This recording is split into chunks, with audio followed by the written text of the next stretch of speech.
pero kulang na kulang pa.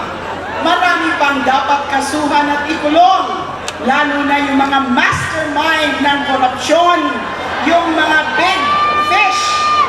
May mga na-freeze ng assets, oo.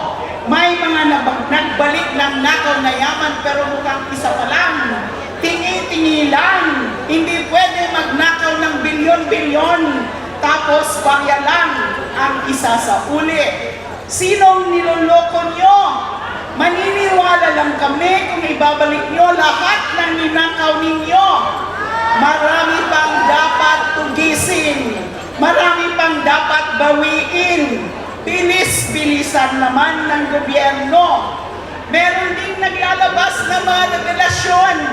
Umaasta na hawak ang katotohanan. Pero nagtatago naman sa pananagutan. Hindi umuwi dito. At worst, inaabswelto ang sarili. Tapos ini-expect niya, maniniwala tayo sa lahat na sinasabi niya. Style bulok yan. Hindi papasa ang mga satsat na hindi kayang panghawakan. Ang katotohanan, pinaninindigan sa tamang lugar. Hindi pang content lamang, hindi video-video lang. Ang gusto ng taong bayan, buong katotohanan. Sa makakalat na ebidensya, tamaan kung sino ang tatamaan. Walang paghuhugas kamay, walang pagtatakpan. Yes, nakikita naman natin ang pagpusad ng ICI, pero huwag tayong maglokohan. Kulang ang kapangyarihan nila, kulang ang pondo nila, limitado ang sakop nila. Hindi pwedeng sabihin na tunay na independent sila.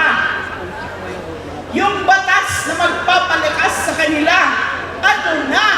Nasaan na?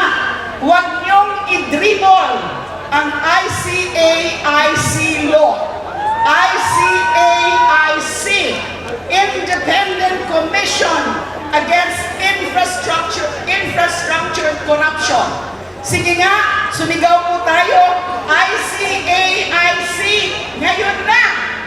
ICAIC, ngayon na! Sandali lang po. Nawala.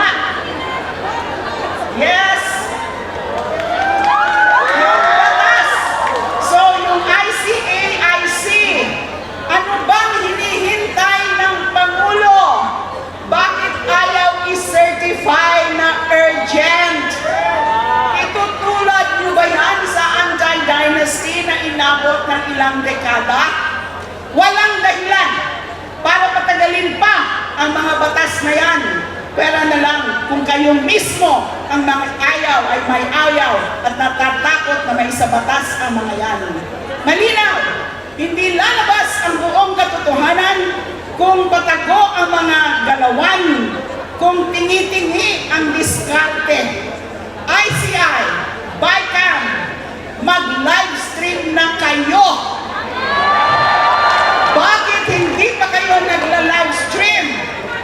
Freedom of Information Law, isa batas na rin. Umiirang pa naman ang demokrasya, but ours is a fragile democracy. Pero sa mga nangyayari ngayon, pupugak-pugak na. Lalo pa itong pinarurupok at pinanghihina ng mga nagtatanim ng duda, ng mga may pansariling agenda para tuluyan itong ibagsak, pangingibabawin ang dahas at isasantabi ang saligang batas. Palakasin natin ang demokrasya, pasiglahin natin ang ating mga institusyon, protektahin natin ang taong bayan. Huwag tayong magpapadala sa may maiitim na agenda. Huwag tayong malito sa mga nanlilihis at nagpapalabo sa kung ano ang totoo. Hustisya, managot lahat ng sangkot, ikulong lahat ng mga kurakot, ibalik ang nakaw na yaman. No more, no more, no more betrayal of public trust. Maraming